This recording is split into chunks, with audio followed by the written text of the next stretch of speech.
Pues, Antonio Álvarez Osorio, diplomado por Harvard Law School. Es que nunca más me voy a confundir cuando lo presente.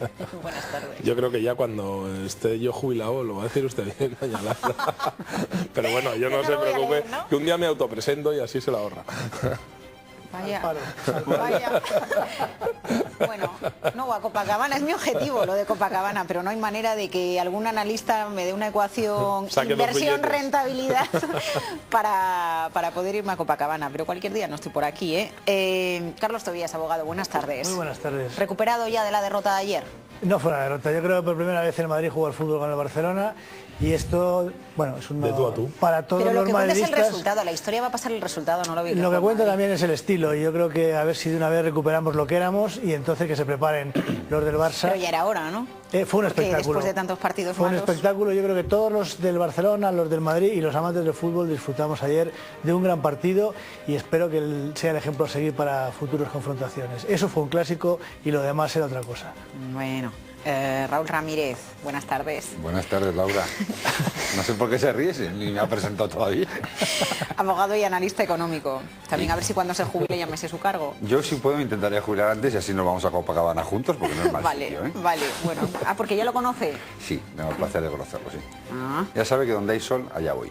Bueno, a ver, ¿qué ha hablado hoy? Ha hablado Rajoy, ha hablado Merkel, ha recibido el visto bueno, el beneplácito de la canciller alemana, el presidente del gobierno, pero si les parece vamos a empezar por todos los mensajes que ha dado hoy Montoro. 5,4 millones de parados, mañana nos va a ofrecer la encuesta de población activa. Qué triste. Qué lamentable, pero no por triste no era esperado, ¿no? Creo que, no sé mis compañeros a ver qué opinarán, pero creo que esto ya lo dijo Mariano, aparte se le acusa de mentir tanto, lo avisó. Y bueno, pues es previsible y esperemos que esto no siga engalopada. Luego, por no enrollarme mucho, daré mis argumentos de por qué creo que esto va a ser a más de momento. Claro, en cualquier caso, lo importante es que es un dato real, porque llevamos 8 años que nos están contando unos números en todo falsos, pues ya va siendo hora de que alguna vez nos digan algo que sea verdad, porque es la única manera de poner los medios para intentar que esto baje. Yo, por una vez coincido con Raúl en que este dato es el principio de algo que va a subir. En cuanto a que el número de parados parece que todos los indicadores manifiestan una tendencia al alza, pero que se supone al final de año, si esto funciona y da resultado a las medidas, conseguiremos que bajen.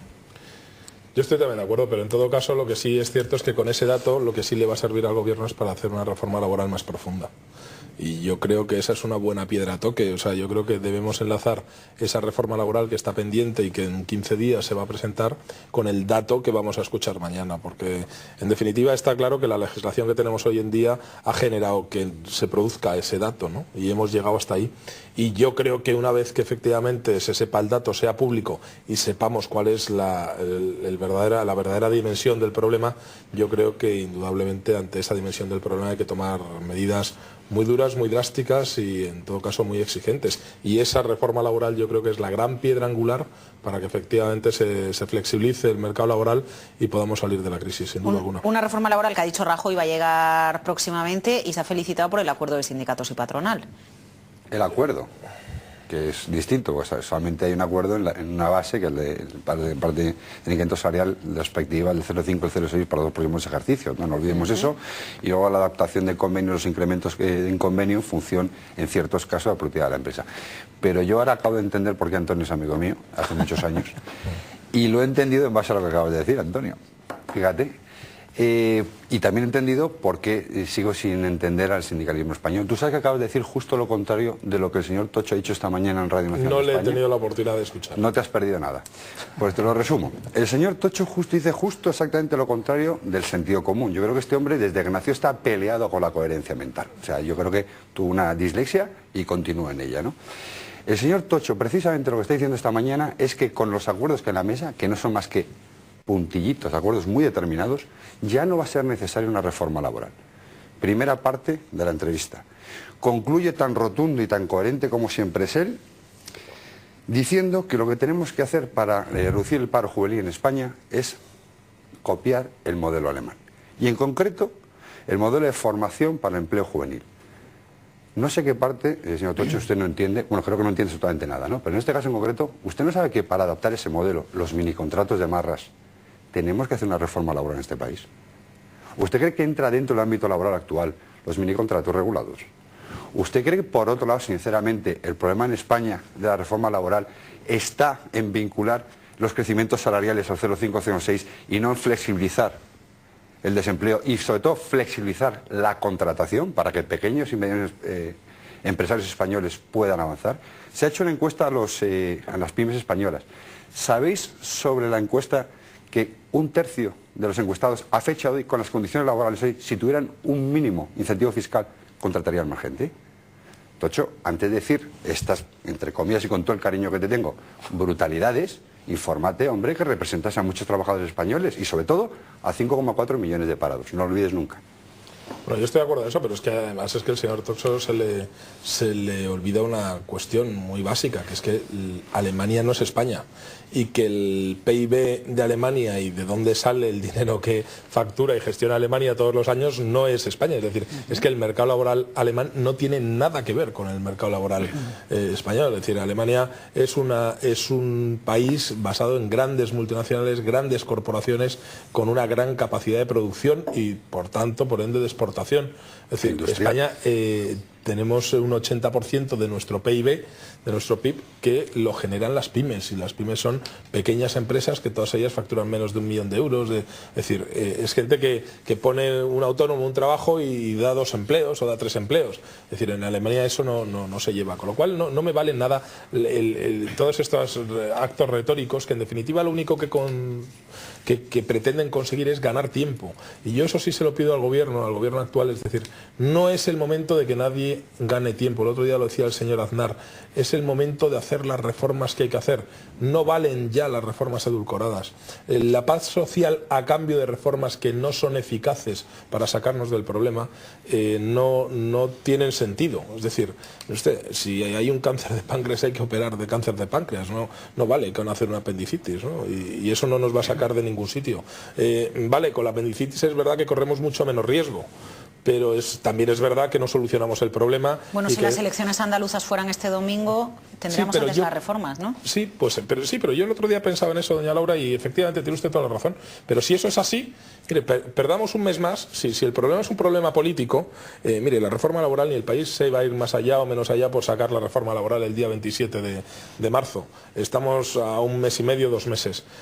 Pero también es cierto que los ciudadanos tienen que entender, y hay que hacer un gran esfuerzo, porque esas reformas, por muy sacrificadas que sean, y aunque representen un grave sacrificio, un gran sacrificio para los ciudadanos del país, en todo caso tienen que hacer una lectura constructiva de esas reformas, y la lectura constructiva es que son necesarias, hay que hacerlas, y cuanto antes se hagan, antes va a salir el país de ese bache en el que se encuentra, que es un estado muy crítico. Entonces, si tiene que afectar a las elecciones andaluzas, mire usted, después de lo que está lloviendo en Andalucía, después de los ERES, después de cómo se han dejado las cuentas en Andalucía, después de cómo se está falseando la contabilidad, después de toda esa situación, si en definitiva en Andalucía, y tras 30 años de un sistema absolutamente autárquico, es decir, van a volver a renovar la confianza en esos gestores porque se haga una reforma laboral como Dios manda, que es lo que hay que hacer, pues los señores de Andalucía tendrán en todo caso que pagar las consecuencias de esa situación. Señores que ya lo están sufriendo, Antonio, claro, porque, y siguiendo tu hilo, hay que recordar cuáles son las 2 comunidades autónomas españolas con mayor tasa de desempleo, en absoluto y en juvenil, y justamente es Andalucía y Canarias. 50%. ¿Vale? Entonces está claro que todos esos argumentos han desembarrado, digamos, han desembarcado en un proyecto totalmente nefasto. La reforma laboral no sirve absolutamente para nada, la previa.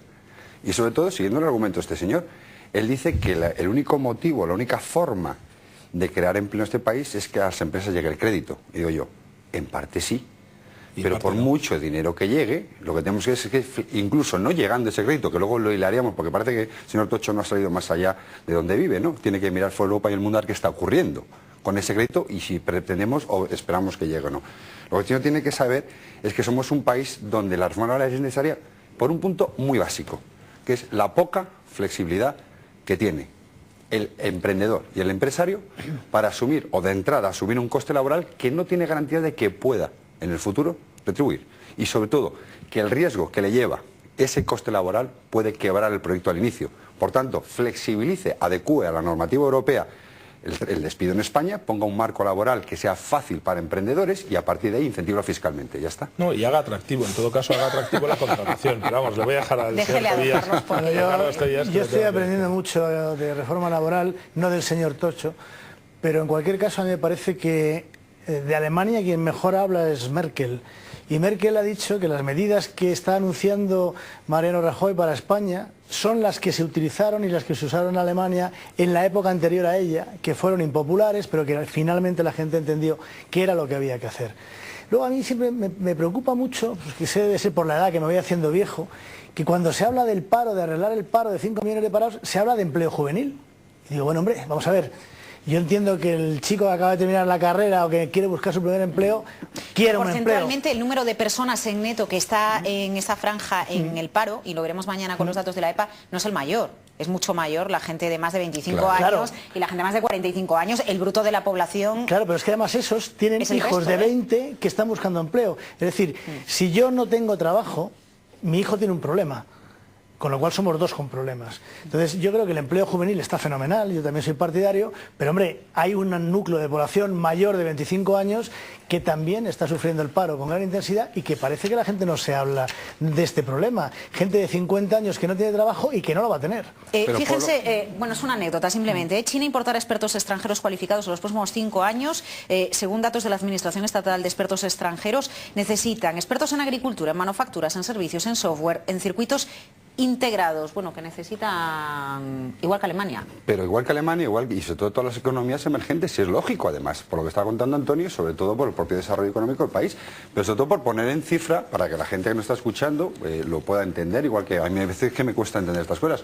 Es que Merkel, cuando ha dicho lo que acabas de decir tú, ella heredó 5 millones de parados y lo dejó en 3, o lo está dejando en 3, o lo ha dejado en 3. Y todo el mundo sabe que las medidas son duras, contundentes, pero tiene un efecto sobre una población que es el doble mucho mayor que la española. Pero además de esto, cuando el señor Tocho habla del empleo juvenil, en el mayor esfuerzo y con la misma base cuántica mayor alemana, en Alemania son 400.000 empleos. O sea, no nos volvamos locos, que eso estamos en 5,4 millones. O sea, lo de la generación perdida está muy bien y es un drama tremendo, pero por favor pongamos las cosas en solfa. Es que aquí tenemos una tendencia a dimensionar, o mejor dicho, a no dimensionar. Entonces, si este señor lo que quiere, lo que considera es que cualquier lucha o cualquier reforma va a ir en contra de los defensores de los trabajadores, señor mío, el principal plan para un trabajador es no tener su estabilidad laboral garantizada y no tener trabajo. A partir de ahí, todo lo demás que usted le cuente está, digamos, dirigiendo la vida de los que ya están, y por desgracia o por suerte para muchos, en la administración pública. Los que tienen trabajo tienen que pagar más impuestos en España a partir del mes de febrero. Hoy ha vuelto a hablar de impuestos el ministro de Hacienda, Cristóbal Montoro. Y en relación con la subida del IBI, del impuesto sobre bienes e inmuebles. Ha sido... no seas mala, no seas mala. Yo creo que ha sido un lapsus mental propio y lógico de gente que tiene la cabeza amueblada. El problema viene cuando esto lo ha dicho gente que no sabía ni lo que era el IVA, ni lo que era el IBI, ni lo sabía ni le interesaba. Bueno, esperemos que no sea que se le ha escapado. No, pero yo estoy de acuerdo, además yo estoy de acuerdo con él y luego quiero saber vuestra opinión y lo hago yo. Bueno, después de la publicidad. ¿Quién quiere hablar? A ver, Carlos, venga. Yo sé que luego Raúl me va a rebatir. Yo creo que no se puede decir, y menos por un ministro de Hacienda, que el incremento del IRPF no afecta al consumo. Es decir, yo entiendo que cualquier incremento de impuestos afecta al consumo y sobre todo aquellos que afectan al consumo directo o a la renta marginal que se puede utilizar. Si yo tengo más renta libre porque, digamos, cubro mis gastos básicos y pago mis impuestos, lo podré destinar al ahorro y al consumo. Si no la tengo, evidentemente la parte que va a reducirse en este momento es el consumo, porque el ahorro, gracias al miedo que tenemos todos los españoles de que no vamos a tener trabajo o de que nos va a hacer falta, la tasa de ahorro curiosamente ha crecido en época de crisis cuando había bajado alarmantemente en época de bonanza. Yo entiendo que un impuesto sobre la renta más elevado ahora recae directamente sobre la reducción del consumo, igual que efectivamente el IVA también. Y luego hay una segunda cuestión que también quiero introducir, que es que en el IRPF España está a la cabeza de Europa, de la Unión Europea, en tipos de gravamen, mientras que en el IVA estamos en la cola, somos los que menos pagamos. Y la reclamación de Europa de cara a ese mecanismo de uniformidad del mercado es, hombre, suba usted el IVA, porque de alguna manera está haciendo una especie de competencia desleal, entre comillas.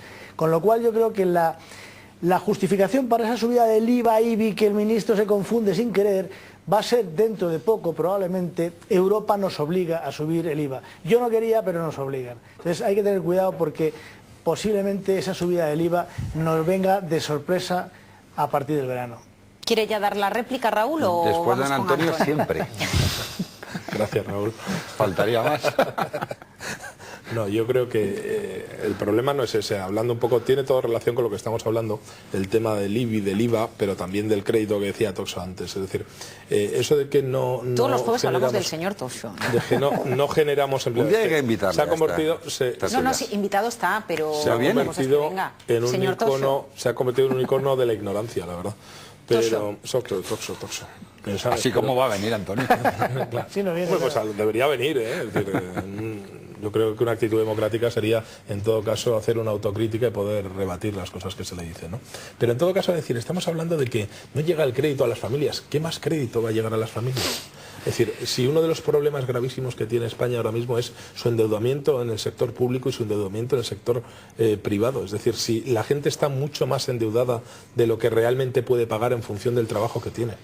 Es decir, no se va a crear por ahí el empleo. El empleo no se va a crear. Como dice Carlos Tobías, efectivamente lo que hay que tener es más renta marginal, que eso es lo que dijo el PP que iba a hacer en el mes de noviembre y que hasta aquí no se ha atrevido a hacer. Y yo creo una cosa, mire usted, es decir, subir los impuestos, es decir, hay una gran diferencia entre lo que pasó en el año 96 y lo que ha pasado en el año 2011, cuando han llegado al poder el PP. Es decir, la primera diferencia es que lo primero que hizo el PP cuando llegó al poder en el año 1996 es bajar el IRPF.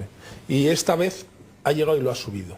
Dice que temporalmente, 2 años. Sí, pero yo creo que eso es un error. Es decir, mire usted, las decisiones presas del pánico siempre son un error. Es decir, ¿y el pánico en qué ha consistido? Hemos llegado, nos han mentido, nos va a echar la bronca Europa y como en vez de tener un déficit del 6 lo tenemos del 8, que todavía ni siquiera está consolidado, hemos empezado a lanzar mensajes de todo tipo y condición para verificar la confianza de los mercados. Mire, ni sabemos si es el 6, ni sabemos si es el 8, va a estar alrededor del 8 indudablemente y si levantan las alfombras de Andalucía nos iremos al 9 sin duda alguna también. Pero el problema no es ese, el problema es qué decisiones se toman a partir de ese momento. Es decir, el grave problema que tiene ahora mismo la Administración Tributaria Española es de recaudación. De recaudación porque en definitiva la gente tiene que comer, es decir, y tiene menos renta para sí mismo. Entonces no va a generar empleo ni va a generar riqueza subiéndole impuestos. Porque eso, primero, tengo serias dudas y además es una filosofía y una teoría del señor Montoro, es decir, que a mayor subida de impuestos, porque se le ha oído decir durante muchos años en esta década, es decir, a mayor subida de impuestos, menor recaudación. Porque la gente paga menos, porque aunque el impuesto, el tipo impositivo es mayor, la gente paga menos porque no puede pagar y entonces paga menos dinero, es decir, la agencia tributaria recauda menos dinero. Y pero yo creo, en este caso no, porque te lo quitan directamente de la nómina. No, te quitan una retención, pero después esa retención hay que liquidarla pasado el periodo impositivo y en esa liquidación pagas lo que pagas, que en definitiva es lo que has pagado. Los otros son anticipos a cuenta que tú estás dando en función de lo que se cree que vas a tener que pagar en el futuro, ¿no? Por tus antecedentes históricos. Pero, en definitiva, lo que quiero decir es, quizá el planteamiento es distinto y es erróneo, es decir, hay que bajar los impuestos para obtener una mayor recaudación. Y eso sí deja una mayor renta marginal para que efectivamente se pueda generar empleo y se puedan generar todas esas circunstancias que queremos, ¿no? Yo ahí tengo serias dudas sobre el mecanismo que están utilizando ahora mismo. Y ya si se sube el IVA, mire usted, las empresas, las pymes, en definitiva son las que tienen que crear empleo, buscarán una salida, pero desde luego está ya todo el mundo muy apurado, está ya todo el mundo muy apretado. Es decir, no se le puede solicitar, no se le puede exigir más a los ciudadanos y a los empresarios respecto de lo que están haciendo, ¿no? Y Raúl no está de acuerdo con lo que han dicho ustedes. A ver, ¿por qué? Primero voy a volver loco a... Usted está de acuerdo con Montoro, que ha dicho que no influye en el consumo la subida del IRPF, ¿verdad? Estoy absolutamente de acuerdo con él. Pero no porque tenga que estar con Montoro, sino porque creo que se está explicando mal lo que Montoro quiere decir. O yo tengo un punto de vista distinto, interpreto lo que Montoro dice de otra manera. Curiosamente, don Carlos, en que de precedente, vamos a volver locos al productor de este programa, porque vamos a obligar a cambiar el subtítulo que aparece en pantalla. Yo sí creo que no va a afectar la subida del IRPF al consumo. Y voy a explicar, intentar explicarlo por qué. Primero, porque la sociedad española tiene una propensión natural al consumo. Estoy de acuerdo contigo que hay que introducir un elemento que nos ha metido a la mesa, que es el ahorro. En épocas de crisis, y os voy a poner un ejemplo, quiero analizarlo desde dos puntos de vista, cuantitativo y cualitativo. Desde el punto de vista cualitativo, el anterior gobierno tenía una política de contención impositiva en su etapa final. ¿Cómo estaba el consumo hace 6 meses? Detraído. ¿Cómo estaba el ahorro? Como bien has dicho tú, que era así, la gente había subido su capacidad de ahorro. Al final no nos engañemos de una cosa que es, el consumo para mí se basa en dos cuestiones. La confianza en expectativas futuras, y en este caso, en la estabilidad laboral y empleo, y por otro lado, en los tipos de interés. ¿Cómo se formaliza ese consumo? Porque al final el español es muy tendente a tirar de crédito. A mayor facilidad de acceso al crédito, mayor potenciación del consumo. ¿Qué se está dando en la economía? Pues es decir, que esto no es un problema español, o sea, que lo que intento explicar, Montoro está traduciendo al lenguaje castellano lo que está ocurriendo en Europa. Tenemos una situación ahora mismo peligrosísima en el Estrecho de Hormuz, que puede ocurrir, que simplemente, y no sé si sabéis un detalle, o supongo que sí, 20 euros de subida del barril Brent implican un 1% de caída del PIB, de entrada. Las expectativas del año que viene, 2012, están en una subida del barril Brent de 125 a 200 dólares, en función de la escala de tensión, haya guerra o no la haya. ¿Eso cómo nos afecta a nosotros? Ahora mismo el Banco Central Europeo abrió la manga, ¿vale?, durante 3 años a la banca española y europea a los 489.000 millones de euros que se han pedido. El Banco Central Europeo está poniendo una política de intereses mínimos, ¿vale?, del 1% tendente al 0,5. Si eso ocurre, la inflación, la tensión en Hormuz, que sigue y parece que va a continuar, se va a disparar la inflación. Al dispararse la inflación, ¿qué ocurrirá? Que el Banco Central Europeo tiene tendencia a frenarla. Al tener tendencia a frenarla, no podrá seguir con esa política de intereses 0, 1 o 0,5 y tendrá que tender a subirla. Estados Unidos ha dicho que lo mantiene 2 años más, lo sé. Banco Central Europeo con un barril a 150, 160 dólares, va a ser imposible que mantengamos eso. Segundo punto de vista, si eso ocurre, España, la previsión de crecimiento española ya ha sido rebajada por el Fondo Monetario Internacional al 1,7 y el propio Banco Español está diciendo el 1,5. Con lo cual, concluyo, uniendo todos estos elementos, nos está diciendo que la ola que viene es una ola que frenará el crecimiento económico o nos va a meter una segunda recesión si no estamos ya inmersos en ella. Con lo cual, la generación de empleo nos va a costar más y sabemos que la economía española, para generar empleo sostenible, necesitamos estar en un entorno de crecimiento del 2,5 aproximadamente. Con lo cual, si a un español le ponemos esto en solfa y nos entienden todos, ¿qué tenderá a hacer otra vez? Ahorrar. Y no consumir. Pero señor mío, no porque le suba el IRPF, yo prefiero que me retengan cuando gano a no tener nada que me retengan. Que esa es la gran importancia. Y segundo, el IRPF afecta, todo afecta al consumo, pero no es el elemento. Y hay que entender muy bien, el señor Montoro también ha dicho que no se está contando, que una cosa es que subamos la presión fiscal, en el caso de IRPF, la graduación, la progresividad del impuesto, y otra cosa es que introduzcamos elementos que al mismo tiempo la reduzcan las rentas más gravadas económicamente y con menos poder adquisitivo. Ha hablado de la unidad familiar, del régimen de tributación conjunta, de cómo producir la equidad abajo, de cómo reducir planes de pensiones que se hayamos quitado vuelvan a desgravar. Es decir, hay que entender todo en su justa medida y contexto. El IVA, ¿se subirá o no se subirá? Pues va a depender de ese contexto internacional. No es una decisión ni de Europa ni del Gobierno. Lo que sí está diciendo que en España tenemos un problema añadido en este IVA, que es el diferencial de tiempo entre la que la empresa cobra las facturas e ingresa el IVA. Eso estrangula a la empresa, la cierra y, por tanto, destruye empleo. ¿Qué vamos a intentar? Darle un pulmonazo a la empresa de tal manera que entre el periodo de pago y cobro haya más tiempo. Y por último, ¿qué es lo más importante?